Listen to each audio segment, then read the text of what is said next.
Hey everyone, welcome to another Warhammer Fantasy Battle Report.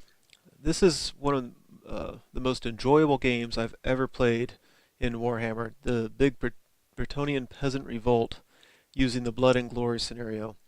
So this is the new place where I'm playing Warhammer. There's another Bretonnian player. He's got a beautifully painted army, and on a whim we said, hey, let's throw together, mix and match our armies, put some lists together and have a revolt. So he took peasants, I took knights, and here we went. This is starting at my right. I'm not going to read everything. You can read it. You can pause it if you need to.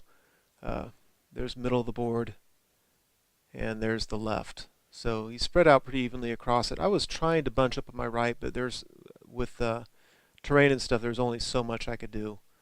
So I went real knight heavy, really light on characters, just a level 1 and almost a naked BSB. I did give him Crown of Command to make that unit stubborn. And then with that big fence in the middle, kind of made it so I couldn't march my guys through it. So I had basically a big block on the right and then another big block on the left of that fence. So, lining up, looking at it, I was, pretty confident right from the beginning that I'd be able to handle this list. So with Blood and Glory, he's starting off with 8. I'm starting off with 8, and the first 1 to 2 loses. If we never get to 2, then we go by regular victory points. So those are just vanguard movements. And we go to peasants turn 1. So he moves up a little bit, as you can see. His fast cav come up to shoot at me. The whole game long, I never failed a single armor save to bows and arrows. And he had 40 plus shots every turn. I think 45 shots a turn. Never missed an armor save. So I wasn't worried about him march blocking me. I wasn't worried about him charging me. I really think I would just beat him and it wouldn't be a big deal. His guys on the other side are kind of doing the same thing. And I just thought that looked pretty. So we go to aristocracy turn 1. I wanted to charge a big block of men-at-arms. You can see them at the very top left. I think I have a close-up later on. They fled, and it kind of had my knights errant fail their charge. I declared the charge because I was probably going to have to anyway because they have the errantry banner. They were on leadership 5. So otherwise I just move up a little bit. I did go ahead and take my Pegasus Knights. There we go. There's the fleeing unit of men-at-arms. My Pegasus Knights were able to charge the trebuchet, so I thought I'd go ahead and get that out of the way. And what I'm hoping to do is just break some units and cause some panic tests and go off the board. The problem is he's got, the leader, his BSB has Virtue of Empathy, which I forgot to put on that front screen. So he's got Leadership 8 rerollable all the way around, so he's not failing, he's not going to fail anything very easily. So there's my charge.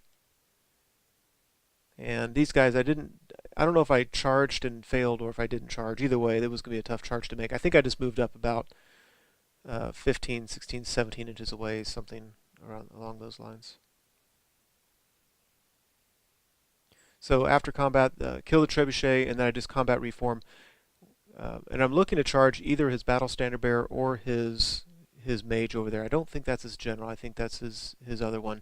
Either way, I think they'd be a fairly easy kill. So we go to peasants turn 2. He really surprised me.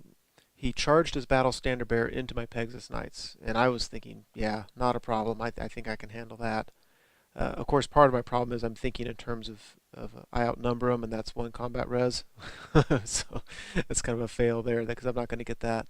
You'll notice on the left, his fast cav come up to block my knights errant. Yeah, there's that charge. And this really surprised me. Those guys leaped out there. He needed, I think, an 11 or a 12, and he got it.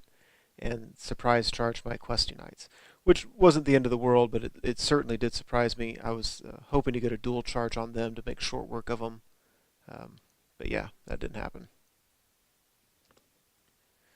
So his general cast a spell, and I let it go in the feedback scroll it, so she has one wound on her. Trebuchet hits a whole bunch of knights here. I make all my armor and ward saves. I lost 1 Grail Knight, and I'll tell you now, that's the only wound I suffered the entire game from shooting, which was amazing. So he charged, had a standard, he did a wound, and his stupid horse did a wound, killed my champion, and broke, and then run down my Pegasus Knights. So that was very unfortunate, I felt. These guys killed 2 Questy Knights. I kill a few back. We all hold, and we go to Aristocracy turn 2. So on the right, my Questy Knight, my Grail Knights charging the flank of that unit. I'm really, really confident I'm going to win that. Well, there's charges all the way around. Here on the left, my Knights Errant charge his guys, and he purposely held because I'm not going to overrun into his men-at-arms. And so he's sacrificing that unit so we can hope to get a charge by his unit into me next time. And even that, I'm not worried too much. I've got 15 guys there with nice armor saves.